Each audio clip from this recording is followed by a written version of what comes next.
ABC7, Mark Brown, Michelle Tuzzi, Dallas Rain's weather, and Rob Fukasaki sports. As Eyewitness News at 5 in high definition continues. No. Yeah, no. Out there. What about in the front? Go ahead and the front.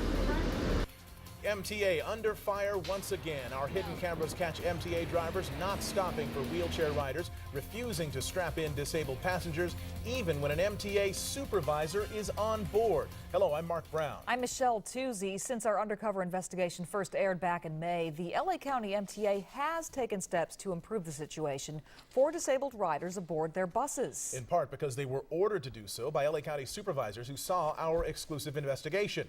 Our colleague David Ono is here now with a follow-up. David. Mark and Michelle, the MTA tells us they board 44,000 wheelchair passengers every month. It's a big job, one they're constantly trying to improve upon. Next month, the MTA plans to roll out a mystery rider program aboard their buses, and we're told several MTA divisions are already using our previous investigations as a training tool for drivers. We set out again to see if anything has changed. Well, what a jerk. The bus passed me by and now we have to wait 20 to 40 minutes to pick up another one. At least 40 minutes. It gets darker and darker as Judy Griffin, who has multiple sclerosis, waits for the next bus. It makes me feel like I'm not a human, or they think I'm not, that I don't have a family, that they think I don't have a life, that I'm just not important enough to stop the vehicle for. It's no surprise to this man, a retired MTA supervisor who didn't want to be identified. There are drivers out there that don't want to work.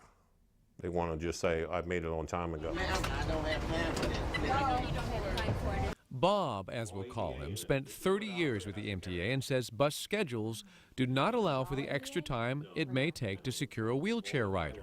Each minute spent doing this means less of the so-called recovery time drivers get at the end of their line to eat, make a phone call, or just relax. If they stop for 3 to 4 people, that 10 minutes is not there when they get there.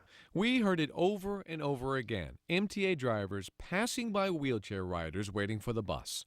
I'll be just inches from the door and I'll be, wait, hold it, wait, I want on. And off they go. I don't have room. They close the door. These are disability-related complaints to the MTA for the past 2 years. Of the 957 complaints, we counted 366 wheelchair pass-ups. No. When quadriplegic Cindy Soto got on this MTA bus, there was a driver and an MTA supervisor on board. The seat's still down. But neither one made a move to lift the folding seat to make room for Cindy. Finally, a passenger steps in to help. Operator? Oh, okay, well then. The MTA supervisor secures only 2 of Cindy's 4 wheels, and the shoulder strap, which can prevent incidents like this, isn't long enough. Oh, so I have the strap, like shoulder kind of thing? They ain't gonna reach. They won't reach? No. Our producer asked the MTA supervisor why he was on the bus that day. When I'm the supervisor, Okay.